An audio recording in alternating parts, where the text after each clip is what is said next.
और ये महत्वपूर्ण खबर भी पश्चिम बंगाल से ही है। दरअसल भारत की जो सीमाएं हैं वो सिर्फ नक्शे पर खींची गई एक लकीर नहीं है, बल्कि ये देश की सुरक्षा, संप्रभुता और करोड़ों नागरिकों के विश्वास की सबसे मजबूत ढाल है। लेकिन जब सीमा पर सुरक्षा की दीवार अधूरी रह जाए तो घुसपैठिए, तस्करी और अपराध जैसी चुनौतियां सर उठाने लगती हैं और ये इस बात हम सभी जानते हैं।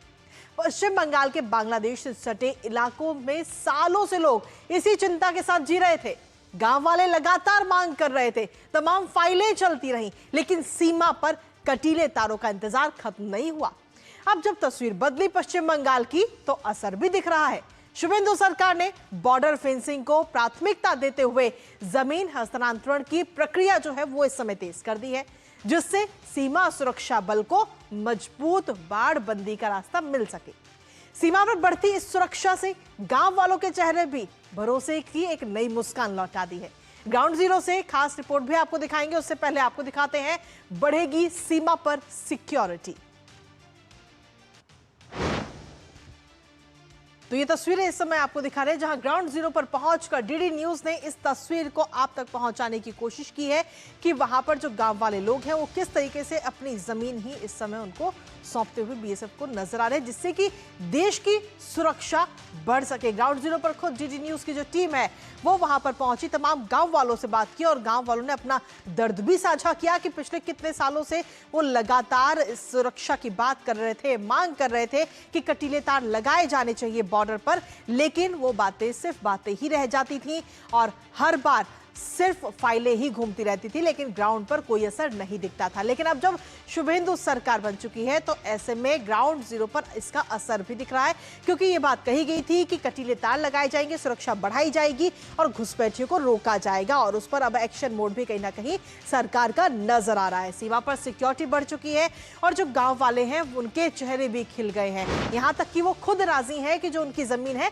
वो बीएसएफ को वो सौंपेंगे। तो सीमा पर जो सिक्योरिटी है वो अब कहीं ना कहीं बढ़ेगी और बांग्लादेश बॉर्डर पर जो फेंसिंग लगाई जा रही है, बीएसएफ को जो बॉर्डर की जितनी जमीन है वो सारी बीएसएफ को सौंपी जा रही है, क्योंकि इसमें अगर हम देखें तो कुल 100 किलोमीटर की जमीन है। 27 किलोमीटर जमीन का हस्तांतरण जो है वो शुरू हो चुका है और बाकी जो 100 किलोमीटर की जमीन है वो भी बहुत जल्द ही बीएसएफ को सौंपी जाएगी। एनओसी यानी कि नो ऑब्जेक्शन सर्टिफिकेट इस समय जो अधिकारी हैं वो इस समय जुटा रहे हैं, क्योंकि वो जमीन काफी जमीन जो है वो गांव वालों की भी है, तो उनसे इस समय एनओसी जुटाई जा रही है। बॉर्डर से सटे हुए जो गांव हैं उनका अधिकारी जाकर के दौरा कर रहे हैं, गांव वालों से भी लगातार बात करते हुए इस समय नजर आ रहे हैं और 45 दिनों में जमीन सौंपने का ये ऐलान भी इस समय कर दिया गया है। अब सीमा पर यह बाड़बंदी आखिर क्यों जरूरी है और क्यों शुभेंदु सरकार ने इस काम को इतनी प्राथमिकता में रखा हुआ है, वो भी आपको बताते हैं, क्योंकि ग्राउंड जीरो पर डीडी न्यूज पहुंची और उत्तर 24 परगना का जो बनगांव क्षेत्र है उसकी ये तस्वीर हम आपको दिखा रहे हैं। बांग्लादेश सीमा से ये जो पूरा गांव है, कल्याणी गांव, वो इस समय सटा हुआ है और उसकी तस्वीर इस समय हम आपको दिखा रहे हैं। 900 परिवार की आबादी वाला ये पूरा गांव है और डीडी न्यूज की टीम वहां ग्राउंड जीरो पर पहुंची और उसने पूरा जायजा लिया, गांव वालों से भी बात की है। खेतों के उस पार जो हम तस्वीर आपको दिखा रहे हैं वो बांग्लादेश है, लेकिन इसमें क्योंकि ये बॉर्डर एरिया है और इसमें पता लगाना बेहद मुश्किल है कि आखिर बॉर्डर क्या है, तो ऐसे में बहुत जरूरी है कि यहाँ पर फेंसिंग हो और घुसपैठियों को रोका जा सके और इसके लिए बाड़बंदी बेहद जरूरी है और शुभेंदु सरकार इस पर प्राथमिकता के साथ काम भी कर रही है। ग्राउंड जीरो पर पहुंचकर डीडी न्यूज की टीम ने ये तस्वीर आप तक हम पहुंचा रहे हैं। तो ग्राउंड जीरो की ये तस्वीर उत्तर 24 परगना का बनगांव क्षेत्र जहां पर जिसकी ये तस्वीर है और इस तस्वीर के माध्यम से हालांकि अब से अगर हम कुछ दिन बाद देखें तो यहाँ पर एक फेंसिंग आपको नजर आने लगेगी जब ये पूरा जो प्रोसेस है वो पूरा हो जाएगा। लेकिन आखिर कहां पर कितनी जमीन की मांग इस समय की जा रही है वो भी ग्राफिक्स के जरिए आपको बताते हैं, क्योंकि जो बॉर्डर एरिया है वहां पर कितने किलोमीटर और कौन से क्षेत्र की जमीन आ रही है वो भी आपको बता दें। क्योंकि नदिया की अगर हम बात करें तो नदिया क्षेत्र की जमीन की अगर हम बात करें तो वो है लगभग 7 किलोमीटर, मुर्शिदाबाद में 5.366 किलोमीटर, मालदा की अगर हम बात करें तो मालदा में 31 किलोमीटर की जो जमीन है वो बॉर्डर एरिया से लगती है। उत्तर दिनाजपुर की अगर हम बात करें तो 1.10 किलोमीटर, दक्षिण दिनाजपुर जिसकी लगभग 3.5 किलोमीटर हम कह सकते हैं, दार्जिलिंग जो कि 1 किलोमीटर से भी कम है 0.71 किलोमीटर, जलपाईगुड़ी जिसकी जो बॉर्डर सीमा है वो है 2.4 किलोमीटर, कूच बिहार 41 किलोमीटर और उत्तर 24 परगना जिसकी सीमा जो लगती है वो है 21.53 किलोमीटर, यानी कि कुल अगर हम देखें इन सभी जमीनों का तो 127.327 किलोमीटर जमीन की मांग इस समय की गई है, जिससे कि जो बॉर्डर पर फेंसिंग है वो लगाई जा सके, कटीले तार लगाई जा सके और घुसपैठ को रोका जा सके। फिलहाल घुसपैठ को रोकने के लिए प्राथमिकता इस वक्त सरकार देती हुई नजर आ रही है और बहुत जल्द ही बीएसएफ को जो ये पूरी जमीन है वो सौंपी जाएगी। फिलहाल 127 में से 27 किलोमीटर जमीन हस्तांतरण का जो पूरा काम है वो इस समय शुरू हो चुका है और बाकी जो 100 किलोमीटर बचा उस पर भी बहुत जल्द ही काम किया जाएगा। और ये वादा किया गया था कि 45 दिनों का था और डेडलाइन से पहले ही जब बंगाल में शुभेंदु सरकार अपना वादा करती हुई समय निभाती हुई नजर आ रही है, तो ग्राउंड जीरो पर डीडी न्यूज की टीम भी पहुंची और कैमरे पर अपनी खुशी जाहिर करते हुए वहां के जो ग्रामीण लोग हैं वो भी नजर आ रहे हैं। एक बार वो भी आपको सुनाते हैं। चुनाव के वक्त बताया था 45 डेज के अंदर बंगाल के जो बॉर्डर फेंसिंग का जो काम रुका हुआ था स्टेट गवर्नमेंट के वजह से, वो काम 45 डेज के अंदर हो जाएगा। वो वादा हम लोग देख रहे हैं, हमारा आंखों के सामने अभी 15 दिन में खत्म हो रहा है, इसलिए हम खूब खुश है। और इसी पर ताजा अपडेट लेते हैं, हमारे साथ में हमारे सहयोगी सौरभ दत्ता भी इस वक्त जुड़ गए हैं, वो भी आपको बताएंगे। लेकिन इसके साथ ही ये भी आपको बता दें कि अवैध प्रवासी की परिभाषा को लेकर बंगाल में इस समय होल्डिंग सेंटर्स जो है वो इस समय तैयार हो रहे हैं, वैध दस्तावेज लेकिन तय समय से अधिक रुकने वाला नहीं होगा। इसको लेकर ये लगातार कदम उठाए गए हैं। अवैध प्रवासी की परिभाषा के तौर पर नागरिकता अधिनियम 1955 के तहत अवैध प्रवासी, तो बंगाल में इस समय अगर हम देखें तो जो भी अवैध तरीके से पश्चिम बंगाल में एंट्री की है उनको अब बहुत जल्द ही वापस भेजने की तैयारी इस समय की जा रही है और सीधे तौर पर जो लोग आए हैं उनको बहुत जल्दी अब रिपोर्ट सेंटर बनाए जा रहे हैं पश्चिम बंगाल में और वहां पर उन्हें रखा जाएगा और बहुत जल्दी उन्हें वापस भेज दिया जाएगा और तुरंत सीमा पर वापस उन्हें भेजा जाएगा और इसके लिए भी कई कदम इस समय उठाए जा रहे हैं। बीएसएफ और कोस्ट गार्ड जो है वो लेगी फिंगरप्रिंट और फेशियल फोटोग्राफ लेगी, जिसकी वजह से जिसके बाद में ताकि वो दोबारा से पश्चिम बंगाल में ना आ सके, तुरंत सीमा पार उन्हें भेजा जाएगा और जो पूरा डाटा है वो पूरा ऑनलाइन अपलोड होगा। अवैध प्रवासियों का जो डाटा है वो एमएचए के जो पोर्टल है उस पर अपलोड किया जाएगा। हमारे साथ हमारे सहयोगी सौरभ दत्ता इस वक्त जुड़ गए हैं, सीधा उनका रुख करेंगे ताजा अपडेट के लिए।